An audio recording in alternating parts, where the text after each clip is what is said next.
Beberapa bulan yang lalu, Bosman sudah mengatakan bahwa perang melawan globalis ini masih panjang, masih lama dan memerlukan daya tahan atau endurance yang panjang. Menghemat tenaga, menghemat amunisi, dan cerdik merupakan langkah yang dibutuhkan. Bukan pinter loh ya, cerdik. Pinter itu bisa hafalan di sekolah, itu pinter. Mengikuti ilmu yang diberikan oleh guru, oleh dosen di kampus, itu pinter. Kita sekarang juga pejabatnya orang pinter semua. Saking pinternya cetak uang dibilang inflasi. Ngutang asing itu benar, bergantung dolar itu benar. Lalu kerjasama dengan negara komunis yang penuh tipu daya dibilang benar. Dan bergantung pada investasi asing itu benar. Dan genre berpikir begitu saat ini berkuasa mutlak mengatur negeri ini. Jadi yang di atas tinggal gampang, cuman bagi sembako sama kunjungan-kunjungan. Itu pinter pejabatnya namanya. Pinter minteri atasan, sama pinter bodohi rakyatnya. Sementara yang dimaksud cerdik di sini adalah street smart, orang yang memakan pengalaman hidup yang keras, makan jalanan, terantuk-antuk hidupnya, namun mantulnya lebih tinggi dari jatuhnya. Di atas orang cerdik ada lagi orang bejo atau orang beruntung. Nah, lebih enak lagi gabungan keduanya sebagai pemimpin. Sudah bejo, cerdik lagi, itu baru pantas jadi pemimpin yang mengatur perang melawan globalis cabal. Oh iya,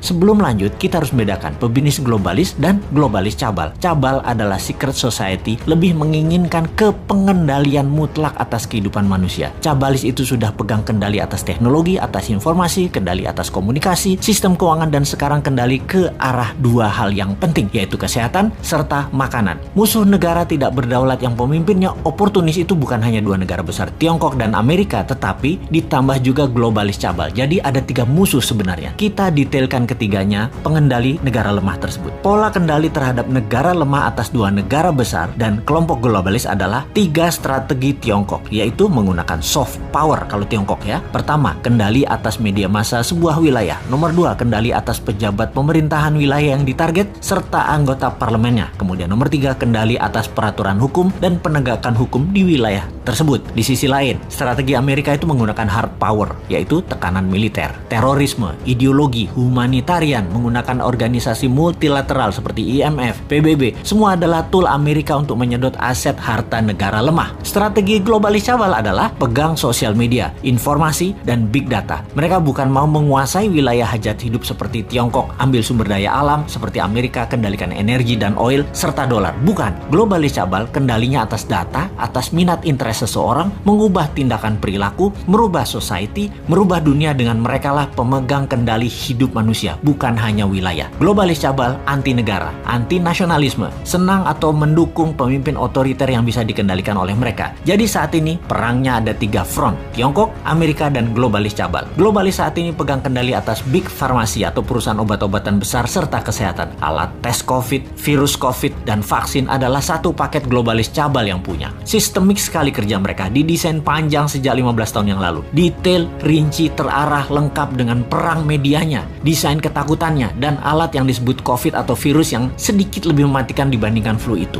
Bahkan vaksin buat para petinggi big farmasi atau elit globalis cabal beda dengan yang dikasih ke masyarakat. Pastinya yang di masyarakat itu mengandung merkuri.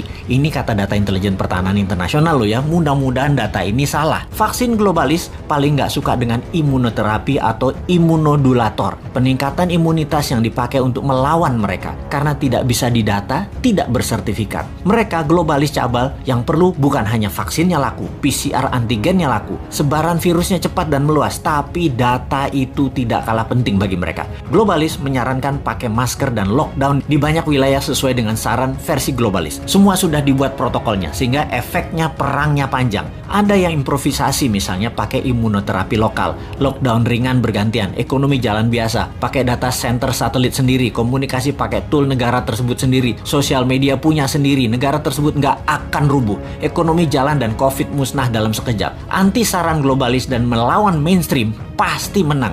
Itulah kenapa di tahun 2019 pertama-tama video Bosman muncul, kita mengingatkan perang yang akan terjadi di tahun 2020 dan tahun 2021 dengan akhir kalimat bertanya, sudah siapkah Indonesia? Untuk apa? Untuk punya Google sendiri, punya Facebook sendiri, punya satelit komunikasi sendiri, punya data center sendiri, punya Twitter sendiri, punya TikTok sendiri, punya begituan deh. Ini kira-kira maksudnya. Hanya di tahun 2019 awal tersebut kita menginformasikannya pelan-pelan, muter-muter bersanepo gaya bahasa pengandaian dan indirect language. Ternyata nggak paham gaya bahasa beginian.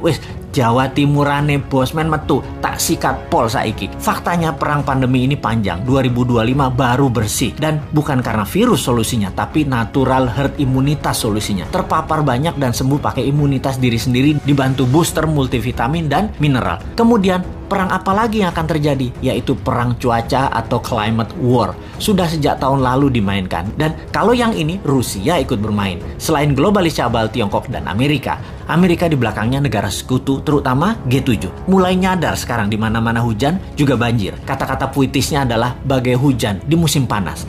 Jadi kenyataan benar karena ya direkayasa cuacanya. Masihkah tidak sadar juga setelah pandemi, maka kesengsaraan lain akan terjadi, yaitu kelangkaan pangan. Sudah siapkah kita? Atau seperti 2 tahun ini, walau sudah diingatkan tetap aja menjalankan semua seakan-akan seperti anak SD gambar pemandangan 2 gunung, matahari, dan sawah. Wapokmu kapan?